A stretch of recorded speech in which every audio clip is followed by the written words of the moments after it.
What influence does the United States have as Israel seeks to avenge the slaughter of 1,200 people on October 7th and to remove Hamas from power in Gaza? Our first guest tonight, Josh Paul, resigned from the State Department soon after October 7th in protest of what he said were unscrutinized U.S. arms transfers to Israel.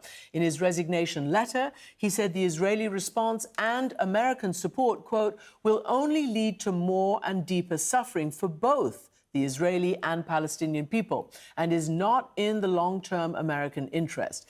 And Josh Paul is joining me now. Welcome to the programme. Thank you very much indeed for having me. So, I was struck by what the US Defense Secretary said. I mean, this is a very bold military assessment that this amount of civilian killing is going to lead not only to this tragedy that the world is witnessing, but a strategic, he used the word defeat. Yes. And so tell me, how do you assess what he said? I think he's right. And I think what you see is a tension between those of us who have worked in political and military fields on the ground in the Middle East and in the defense establishment, in the uniformed services, who understand that this is not going to work. This is not going to lead to the result that Israel wants. It is just going to prolong the suffering of both the Israeli and the Palestinian people for another generation.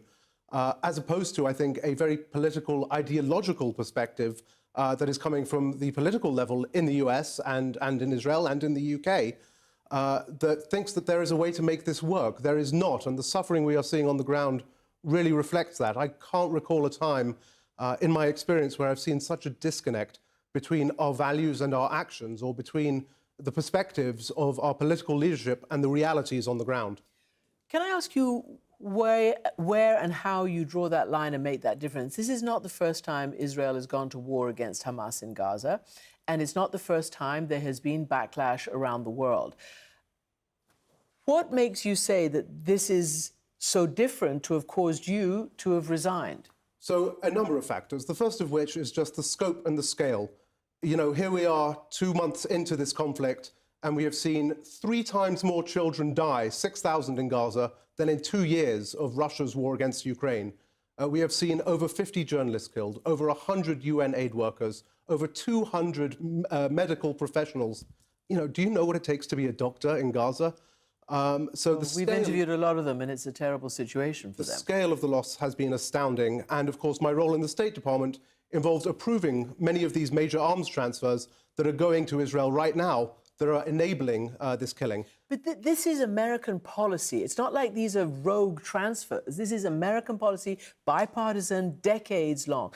Israel is America's strongest ally in the Middle East, and America provides the most aid in the world to Israel, and obviously to Egypt as well, but in general to Israel. Again, what is so unscrutinized about this? What was so different that made you resign publicly? Well, in all the arms transfers I've been a part of discussing before, including to Israel, there has always been space for discussion and debate. You can raise concerns about how are these arms going to be used.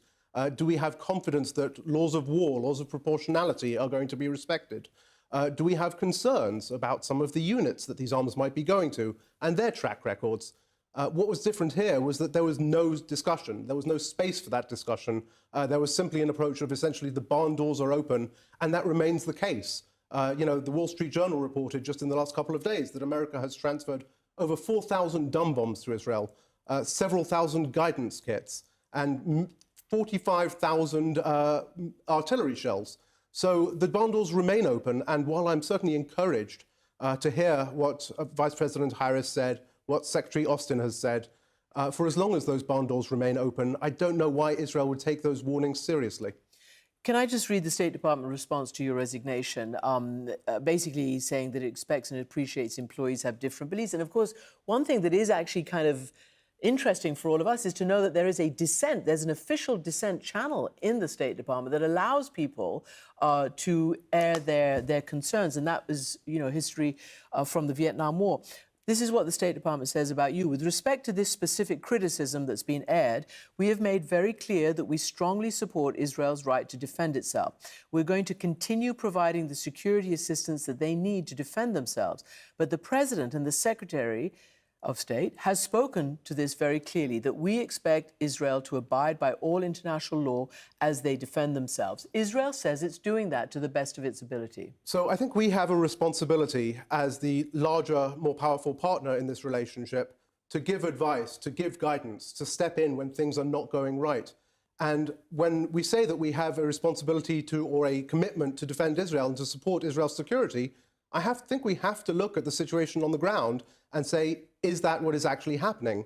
Is Israel more secure as a result of our assistance, or has our military assistance enabled Israel to move ahead with the expansion of settlements in the West Bank, to continue the siege of Gaza, and to take steps that ultimately undermine its own security rather than leading to a comprehensive peace? As you know, the U.S. administration believes, you know, whether it says it publicly or behind closed doors, that the only way to get, for instance, it's not a secret that there's no love lost between President Biden and Prime Minister Netanyahu before this, Correct. over the attempted, essentially, these are my words, overthrow of a democratic system in their so-called judicial reform. I mean, President Biden didn't even invite him to the White House. It's a total rarity. However, they believe that in order to affect Israeli policy, the likes of which you're talking now, to affect the policy and make it more towards the peace process, they have to embrace Israel, defend Israel, support Israel, in order to get the trust of the Israeli people, so that they can then speak clearly to the Israeli governments. And you saw what happened under the Obama administration.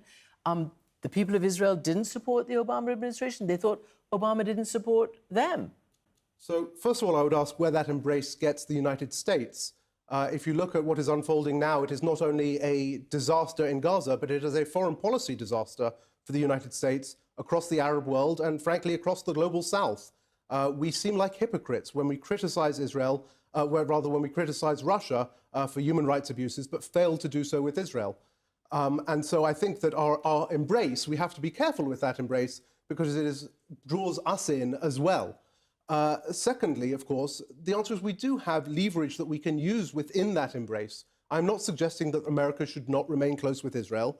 I'm suggesting simply that as we are the provider of arms, as we are the provider of billions of dollars in taxpayer-funded assistance every year to what is actually a wealthy country, we do have a fair amount of leverage. And of course, we provide Israel with security and diplomatic backup across the region that has enabled its integration. We have a lot of leverage here to set Israel on a better path and to end this senseless killing in Gaza. We are not using it. How does what happened on October 7th in Israel was barbaric? Mm-hmm. It was savage. Yes. We've heard the stories of rape and gang rape, of children being shot to death in front of their parents. We know what's happened with more than 250 people who've been taken hostage, including babies. How does a nation get, I don't even know what the right word is, beyond it? I don't know what the right word is. How does it get to feel that it's being supported and that it then doesn't, have to do what's going on in Gaza right now? The Elders, which is a group of former presidents, prime ministers and UN officials, have also questioned now, they've just put out a statement questioning arms transfers and talking about the inhumanity that's happening in Gaza that's rising to an intolerable level. I think what happened on October 7th was an absolute atrocity, was 1,000 atrocities. I think at the same time we condemn those atrocities, we have to condemn the atrocities that happen every day to Palestinians in the West Bank. You mentioned sexual violence. I was part of the human rights vetting process for arms going to Israel, and a charity called Defense of Children International Palestine drew our attention at the State Department to the sexual assault, actually the rape of a 13-year-old boy that occurred in an Israeli prison in the Moscabia in Jerusalem. We examined these allegations. We believe they were credible. We put them to the government of Israel. And you know what happened the next day? The IDF went into the DCIP offices and removed all their computers and declared them a terrorist entity. I think it is vital that atrocities not happen to anyone, not sexual violations, not any kind of gross violation of human rights. We are looking at a situation where there is so much dehumanification, where people are not seen for the value that they have.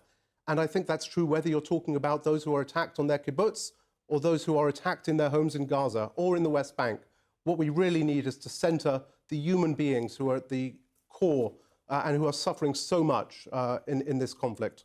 Do you believe that in order to have some kind of peaceful resolution, so this never happens again, that Hamas has to be removed from power? How do you neutralize Hamas? The answer is through a lasting political settlement that provides a Palestinian state, not a process that promises one, holds out the promise and never gets to it. You neutralize Hamas by showing the Palestinian people that if they want to succeed, the route is there for them to do so through a political process rather than through violent resistance. Until we have that political process in place, you cannot defeat the Palestinian resistance.